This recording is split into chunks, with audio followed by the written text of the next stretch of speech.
बलिहार नाम का गांव था। वहां कृष्णा अपनी पत्नी शिवानी और बेटा राजू के साथ रहा करता था।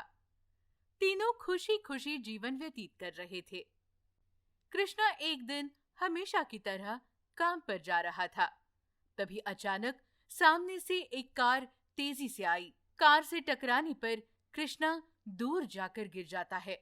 आसपास के लोग हाय राम, अरे रे, बेचारा, यूं कहकर दया दिखाते हैं, पर कोई मदद करने आगे नहीं आता। अरे, हम उसे उठाएंगे तो पुलिस का झमेला पीछे पड़ जाएगा, कौन करेगा कोर्ट कचहरी, यूं कहकर डर के मारे वो सारे चले जाते हैं। पर कोई फोन करके शिवानी को उसके पति के एक्सीडेंट की खबर देता है। वो कृष्णा को अस्पताल ले जाती है। डॉक्टर इलाज शुरू कर देते हैं। कुछ देर बाद वो बाहर आकर शिवानी से, उनकी कमर में गहरी चोट है, वो चल नहीं पाएंगे, उन्हें चोट लगे काफी देर हो गई, आपने इतनी देर क्यों लगा दी अस्पताल लाने में, यूं पूछती है। तब शिवानी रोते हुए, डॉक्टर, एक्सीडेंट का केस था ना, कोई आगे नहीं आया मदद करने, पुलिस के झमेले से दूर रहने के लिए किसी ने उन्हें हाथ तक नहीं लगाया। अरे, ऐसी कोई बात नहीं है, कभी भी कोई मुसीबत में हो या एक्सीडेंट हुआ हो तो तुरंत उसे अस्पताल ले जा सकते हैं, इसमें कोई समस्या नहीं होगी। गवर्नमेंट ने भी ऐसा रूल बनाया है। लोगों को इस बात की जानकारी नहीं है, इसीलिए कई लोगों की जान तक जा चुकी है। ये दोनों काफी देर बातें करती है। शिवानी रोते हुए, जो भी हो, मेरे पति की जान बची, यही काफी है मेरे लिए, मैं मेहनत करूंगी, घर चलाऊंगी, वो डॉक्टर से कहती है। वह राजू स्कूल से घर लौटता है। बाहर ताला देख माँ बाबा कहाँ गए होंगे, यू सोचने लगता है। उसे बहुत भूख लगी थी। मुझे तो बहुत भूख लगी है, माँ कब आएगी, यूं कहकर राजू वहीं सो जाता है। कुछ देर बाद शिवानी घर आती है। बाहर बेटे को सोया देख, राजू उठो बेटा, आओ तुम्हें खाना खिलाती हूँ, यूं कहकर उसे घर में ले जाकर खाना खिलाती है। राजू पूछता है, माँ तुम कहाँ गई थी माँ, बाबा कहाँ है? शिवानी रोते हुए उसे सारी बातें बताती है। राजू भी रोने लगता है। दिन बीत जाते हैं। कृष्णा अस्पताल से घर आ जाता है।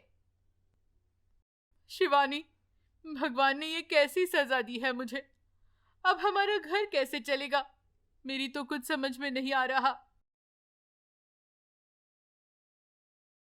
आप चिंता मत कीजिए, मैं मेहनत कर लूंगी, शिवानी कहती है। दिन बीत रहे थे। जो मिला वो काम करती थी शिवानी। एक दिन वो ईंटें ढोने का काम कर रही थी। बड़ी तेज धूप थी उस दिन। शिवानी काम कर ही रही थी कि अचानक चक्कर आने से वो ऊंचाई से नीचे गिर जाती है। वहां के लोग तुरंत उसे अस्पताल भी ले जाते हैं। शिवानी की भी कमर टूट जाती है।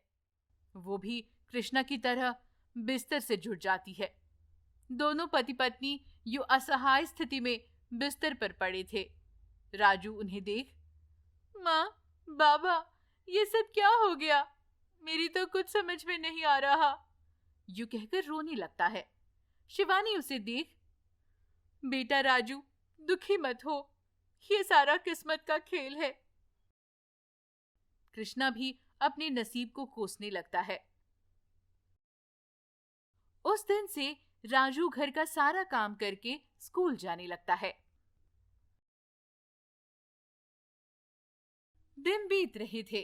घर के सारे पैसे खर्च हो जाते हैं। राजू माँ से, माँ, पैसे तो खत्म हो गए, कहाँ से लाऊं? तुम्हारी दवाइयां भी तो लानी है। शिवानी रोते हुए, बेटा, मेरी तो कुछ समझ में नहीं आ रहा, यूं कहकर रोए जा रही थी। राजू वहां से बाहर आकर रोते हुए, मैं क्या करूं, अपने माँ बाबा की मदद कैसे करूं? यूं कहता है। वो परेशान होकर रो रहा था।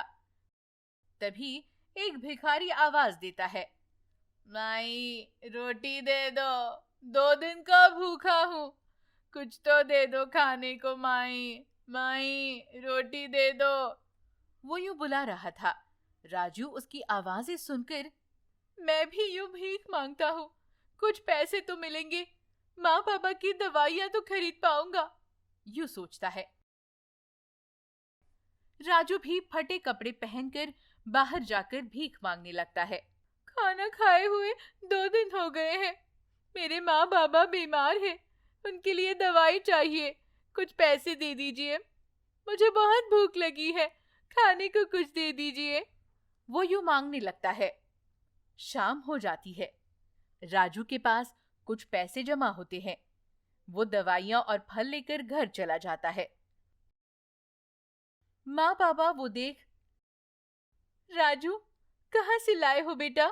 यूं पूछते हैं। राजू मन ही मन, मैं भीख मांग रहा था, ये पता चलने पर माँ बाबा दुखी हो जाएंगे, यूं सोचता है।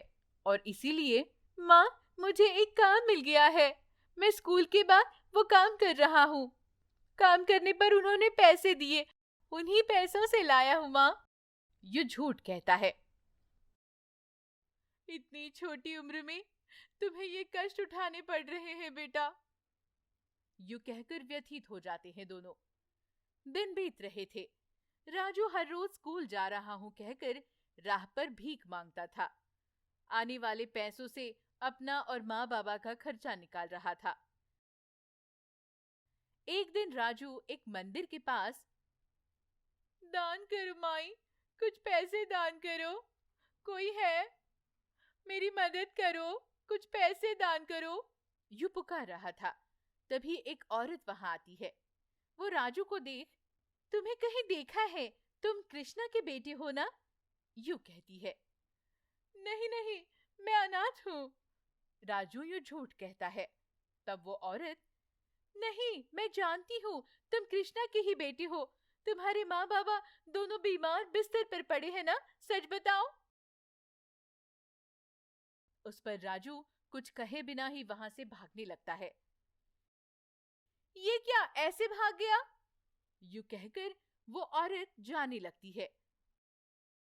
पर उससे पहले वो कृष्णा के घर जाती है। वहां उन दोनों से, कृष्णा भैया, भाभी, आपका बेटा राजू वहां मंदिर के पास भीख मांग रहा था, मेरे पूछने पर वहां से भाग गया, यूं वो सारी बातें उन्हें बताती है।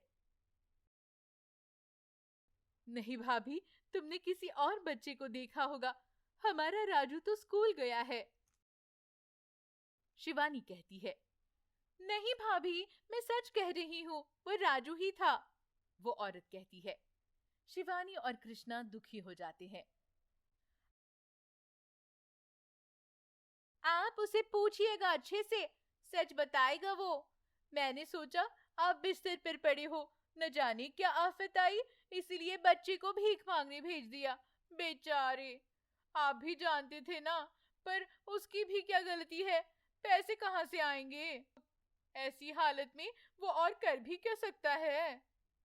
यूं काफी कुछ कह रही थी वो औरत, फिर भी अनजान बनकर, ठीक है, मुझे क्या, मैं तो चलती हूँ, यूं कहकर वहां से चली जाती है। शिवानी और कृष्णा उसकी बातों से व्यथित हो जाते हैं। कुछ देर बाद राजू दवाइयां और फल लेकर घर जाता है। तब शिवानी, राजू सच बताओ, तुम स्कूल गए थे, कहाँ गए थे तुम, खाओ मेरी कसम, यूं कहती है।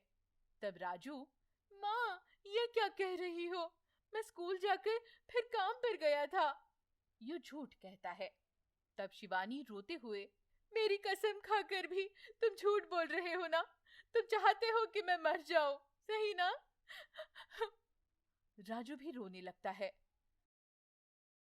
माँ ऐसा मत कहो ना माँ, हाँ हाँ मैंने भीख मांगी, पर सिर्फ और सिर्फ तुम दोनों को बचाने के लिए, इसमें मेरा कोई स्वार्थ नहीं है माँ, मैं आप दोनों को खोना नहीं चाहता। मैं अकेला अनाथ नहीं जी सकता माँ। मुझे आपका प्यार चाहिए। मैं आप दोनों को हमेशा अपने साथ रखना चाहता हूँ। इसीलिए मैं हर काम करने के लिए तैयार हूँ। मुझे भीख मांगने में शर्म नहीं आती माँ, क्योंकि मेरे माँ बाबा को मैं हमेशा अपने साथ ही रखना चाहता हूँ। ये सुनकर वो दोनों रोने लगते हैं।